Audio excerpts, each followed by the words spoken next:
Hey guys, it's Jill. I wanted to share with you my favorite space clearing, and you know what's really funny is I started a live and I was right into it, and then my doorbell rang, which, you guys, I live on an acreage, like nobody comes out here. Like, I'm like, who would be at my door? Anyways, it was an alarm system guy. I already have an alarm system. I'm good.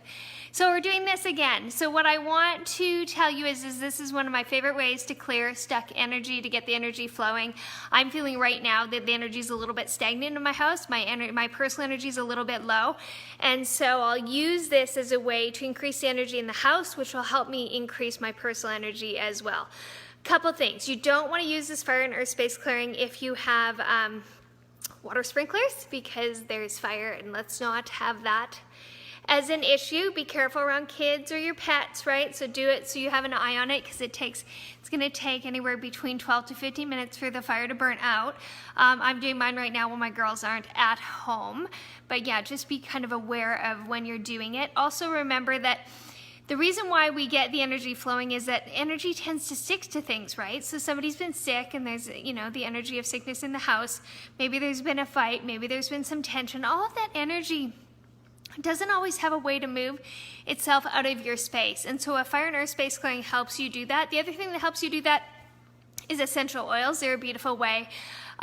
Burning sage is a beautiful way to do it. Putting bowls of Epsom salts. You can use sound. Like, there's a lot of ways to clear the energy in your space, right? But I particularly like this one because it's powerful, because I can do one on the main floor and it will cover all areas of my home, which is you know, kind of easy. It's like one and done. So I'll usually do this space clearing every 2 to 3 months. If somebody's been really sick, I'll do it once they get well. If there's been a traumatic event or a big event that happens, I will do it then as well. It's just important to keep the energy in your space at its highest possible level, right?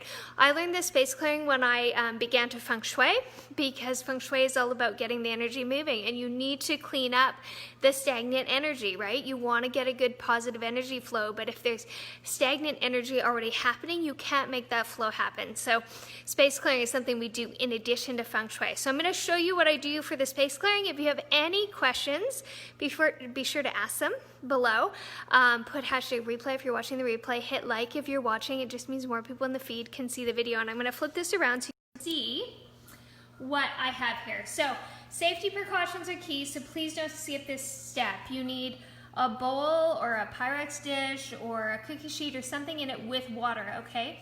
Because this will get quite hot. You need a oven-proof bowl or mug that you reserve just for space clearings. Like you can see, I've already put the salt in, but like it creates a ring around this, so I only use this for space clearings. I have had one crack before, but that's why you put it in the container with water, so then nothing bad happens, okay? So you're gonna place this in here. This is your safety precaution for the whole thing. You're gonna use Epsom salts. I literally just get mine from, I think these are from Superstore, okay? About 3 handfuls of Epsom salts, okay? So I just have that much Epsom salts, and then you're gonna take rubbing alcohol, and you're gonna pour it in, just so the Epsom salts are just covered, like there's just a skim of the rubbing alcohol on top of the Epsom salts, okay? So that is your fire and earth clearing ready to go.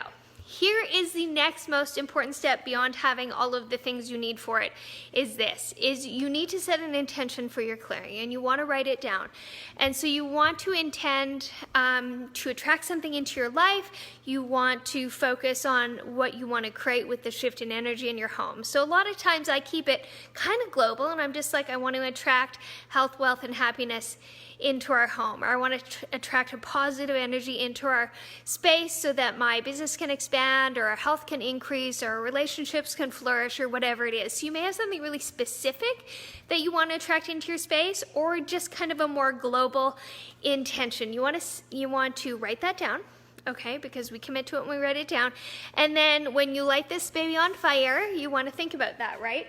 And initially when you're doing the first few, I would actually sit and watch the burn. It's a good personal energy clearing for you anyways. And yeah, I would just do that. So I'm going to turn this around and show you what it looks like on fire. Here we go. So I would recommend this. I've done matches. It feels a little, you know, scarier. But there you go. So you can see the flame, right? the higher that the flame goes, the more energy, negative energy, that it is removing. So if your flame's really high, don't freak out. Mine right now don't tend to get too high because I'm diffusing essential oils every day and doing other things to always maintain the energy. It's just part of my practice. But yeah, that's partly why you want to watch it. So I focus on the intention that I had for the clearing, for attracting positive energy flow into our house, into our lives, and creating what it is we want. This will burn anywhere between 10 to 15 minutes. Once it is done burning, what you're going to do is let it cool off a little bit, and then you want to get rid of the residual salt and stuff in that bowl. So you want to flush it down the toilet, rinse it down the sink, throw it in the garbage, but take the trash out. You want to remove that from your home, because remember, this is like sucking the negative energy and it's clearing it out. When I'm watching the burn, I visualize it impacting the whole main floor of my home, going downstairs into the walkout and going up into my master bedroom, right? You can choose to do a fire and earth clearing on every floor of your home if you'd like. That's just totally up to you. Just feel how the energy feels, okay? You don't need to do this in individual bedrooms. If you do it in the center of your space, now mine isn't quite in the center, but I like it on the kitchen counter for safety purposes. But you want to do it as close to the center as possible, just to create that flow of energy. So if you have questions, let me know. Send me a picture, post a picture of you doing your fire and earth space clearing. I'd love to see that.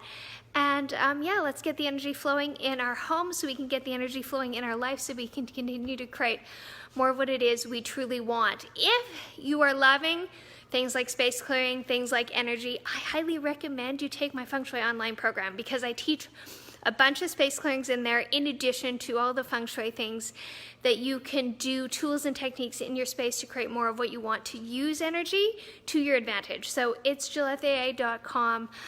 Go under programs and you'll see the online program there, or let me know you want to see a link and I'll send you one. Anyways, let me know how you do. Send me a picture of your space clearing, and yeah, enjoy how the energy feels after it's done.